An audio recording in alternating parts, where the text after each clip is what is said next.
I'm not in the deep south. A paddle boat out in the harbor.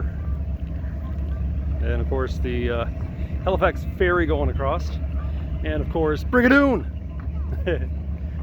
Yeah. Out here on a Saturday again. Not too many people on this dock, but if I go a little further down that way, there's lots of people. I'm going to take a look at my feet here for a second, because they certainly came a long way. The left and the right.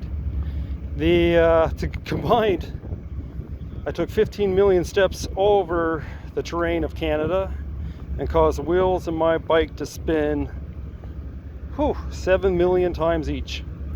On top of that, since I dressed in these pants, this shirt,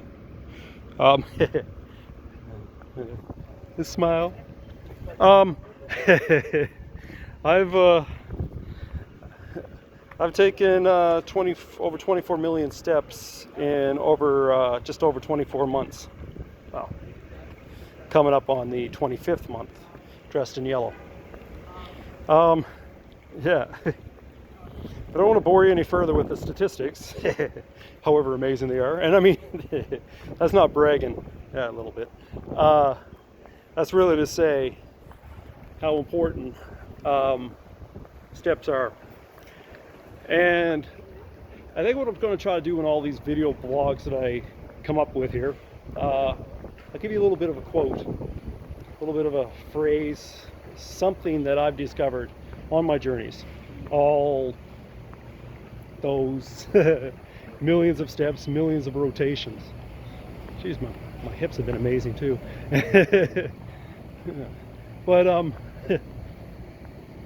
yeah, here's the quote I want to give today. Because you're broken. No, that's wrong. Because you limp. Yeah. Because you limp does not mean you're broken. In fact, it displays you are not. I'm going to say that again. Because you are broken. Nope. Say it again, Trevor. It's people get in your head you're broken. Because you limp does not mean you're broken. In fact, it displays you are not. Because you limp does not mean you're broken. In fact, it displays you are not. Because you limp does not mean you're broken. In fact, it displays you are not. Just so you get in your head. It's so easy for that word broken to get in there when you're feeling pain, when you're feeling down, when you're feeling a little bit sick, a little bit off. You know, I can't do it, I'm broken. You know, no.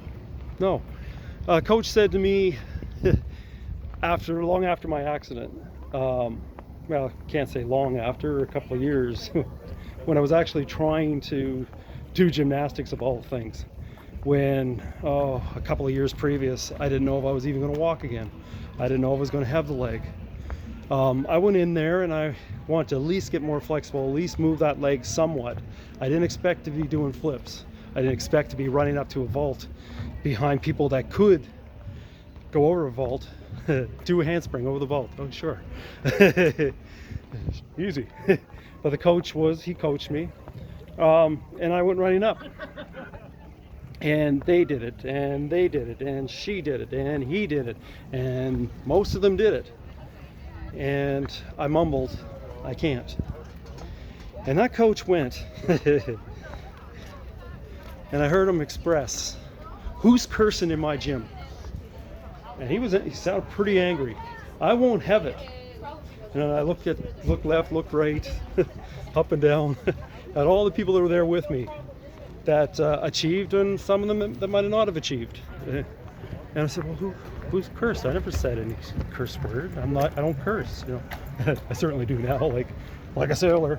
But back then, certainly didn't curse, and I certainly wouldn't curse in front of them, or so I thought. Until one of the people that I was with go, yeah, you said something that Tony doesn't like. He doesn't like to hear that word. Well, what was that? He said can't. And Tony confirmed that. He says the next time you say that curse word, which is the worst curse word you can say in here. It's going to cost you 25 cents. Now 25 cents isn't much, but I didn't want to be embarrassed to go ahead and pay 25 cents in front of everybody else who wasn't paying 25 cents. And they learned pretty quick not to say can't in his gym. And they also learned pretty hard to do that back handspring. And it's pretty noisy down this way, so I'm going to keep going back this way so you can hear. But yeah, I got to do a handspring over that vault. Good leg, bad leg together. And I even went on to coach. I wasn't at a high level of coaching. It was kinder tots. Skimmer-rinky dinky dink, skimmer-rinky doo, I love you, and this kind of stuff. But I do recall a fellow by the name of Sean, and he did want to do a handspring over that vault. And I worked him. I worked his shoulders, prepared him, I coached him, and boy oh boy, when he actually made it over that vault and did a handspring over that vault, he didn't just do a handspring. He stuck the handspring. And we cheered and we high-fived, and it was the greatest thing. So yes, can't is the dirtiest word. And yes, sometimes you might trip and fall and stumble on that way to the vault. Sometimes you might limp your way back to that vault. And, but one thing you gotta remember, you're not broken. And you can say that you can do it. It's just a matter of taking those steps up to that vault, looking at that vault, walking away from that vault, and then propelling yourself like mad to get over it. And this is what I'm going to say along with some of the quotes. This is how you discover stuff like that. Step towards yourself. Step around yourself. Step into yourself. Step outside yourself. Step away from yourself. And most importantly, step beyond yourself. I'm going to leave you with those thoughts. Cheers for it, folks. Brigadoo.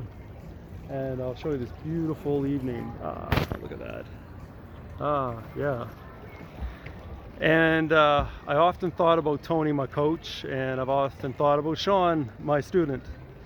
And I often thought about that word can't when I was going across Canada. Oh heck, it's right there. Look at that. Do you see that? The first three letters. I guess I'm going to leave you with that thought too. Ada. Cheers, folks.